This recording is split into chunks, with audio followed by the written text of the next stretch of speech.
سلام كبرات تخاتاتلتي ኤርትራን ሚድያ ኔትወርክ ሎሚ ሐሙስ 12 መጋቢት 2026 ዓለምና ኣብ ሓደ ካብቶም ኣዝዮም ዘስካሕኩሕን ቁጠባ ኣዘናውፅን መድረኻት ትርከባላ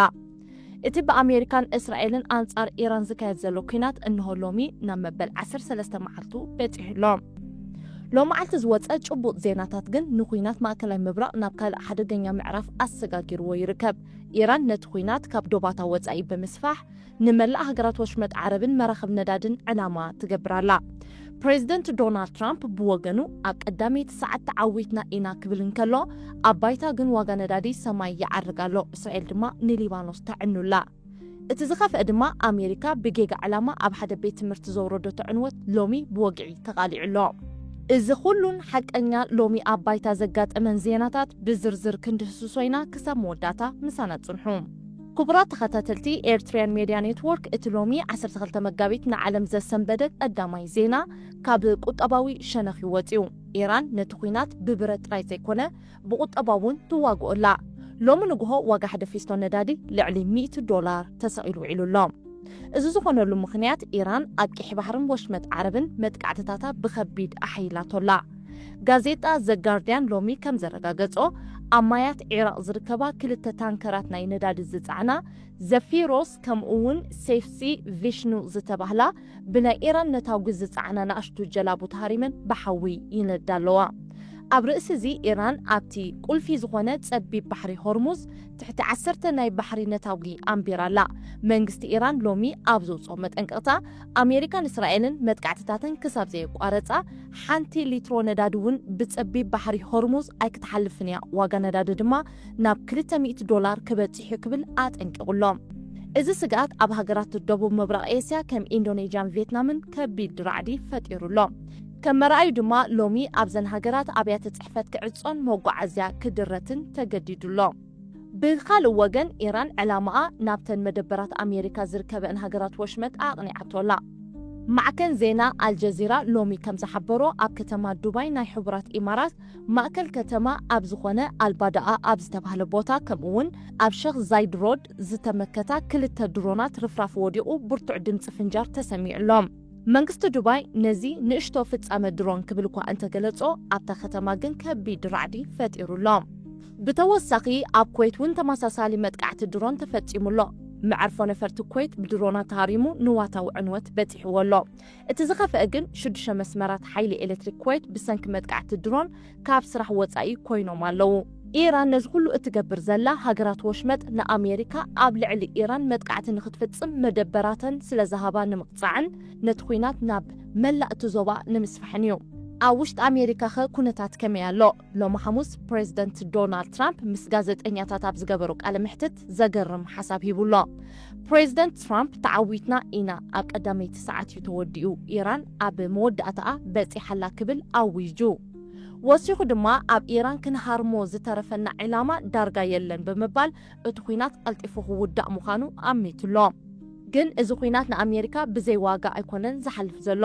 ሎሚ ኣብ ፔንታጎን ኣባላት ባይቶ ኣብ ዝቐረበ ጸብጻብ ከም ዝተቓልዐ እዚ ኩናት ኣብ ውሽጢ 6 መዓልታት ጥራይ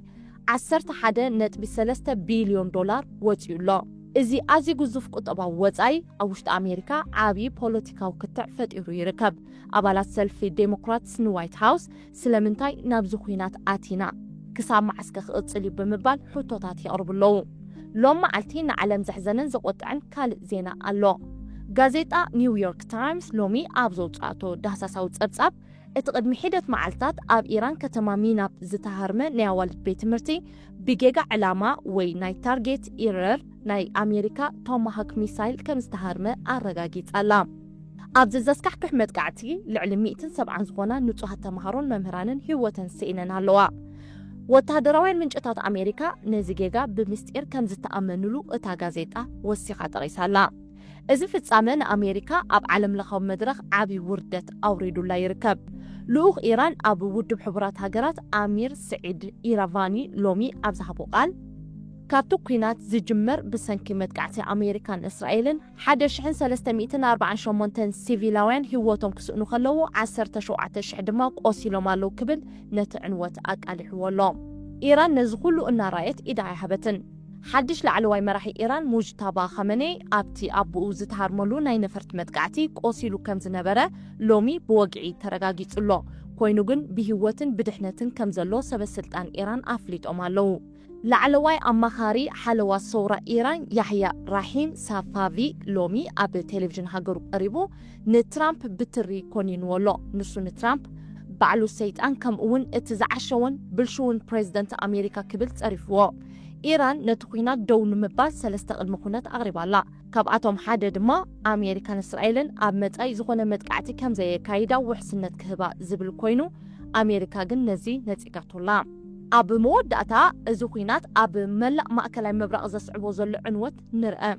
أب ليبانوس إسرائيل كبيد ناي نفرت متقعتي تكايدا لا لومي أب دوباو خفال بيروت تمازابلتي تعاقوا مملو أب زنبور بوتا دبدب بمكياد حيالو سبات قتيلا لا منيستر تعنا ليبانوس كم زقالتو أبزن 10 معالتات راي لعلي شد شبيتن 34 سبات كموتون كلو أشحت سدرابيتا الدماء تمازابيلنا اللواء عالم لخو محبر السب نزخونتات نمهدا يفتنا له بايتو تصطا ودو بحبرات هاجرات لومي حاده وسانه احلف الله ابزو وسانه ايران اب هاجرات وشمت اتكايدو زلا متقعتات دو كتبل حاتيتو الله بقال وغن دما منستر غدات وصاي تشاينا لومي ابزو صو مغلصي امريكان اسرائيلن اب لعلي ايران زكايدو زلوا بزي فالالاي زغبر متقعتي بتري كونين ولو إذا متقعتين علم لخاو حقي زد حسيو كبل نو واشنطن نقف ولا كبرات خاتاتلتي إيرتران ميديا نيتورك لومي حموس 10 مقابيت كلتشن إسران شدشان زقات أما شبوط زيناتات بحاتيرو إزي مثل أب نايلومي معلتي زيناوت أبتاب واغا ندادي لعلى $100 مبصحو أب دوباين كويتنز ورده متقعتي درون ترامب تعويتنا زبلو أواج نيويورك تايمز زك ألعاتو بجيغا تفتيمو زتباهله زحزن موت تمهارو أب إيران مكالعو تسألوا الزخينات نزوبا ما أكلاي مبرقان كالوت نتبتاتن تتغاليلو مالو اما نسخومك بزعبا ازلومي زقات اما معبالتات انتاي تبلو بريزيدنت دونالد ترامب كم زبلو اتوقينات بحقي اب قدامي 9 توديديو ويس ايران نتي تصبي بحر هرمز بمعصاو نعلم نابز باسه قطباوي تصلمات كتتوقع حسابكم ميزاناوي رئيتكم اب كومنت اكفلونا اب زقصل ساعات بزتفلي زيناوي فصامتات يرخبنا سلام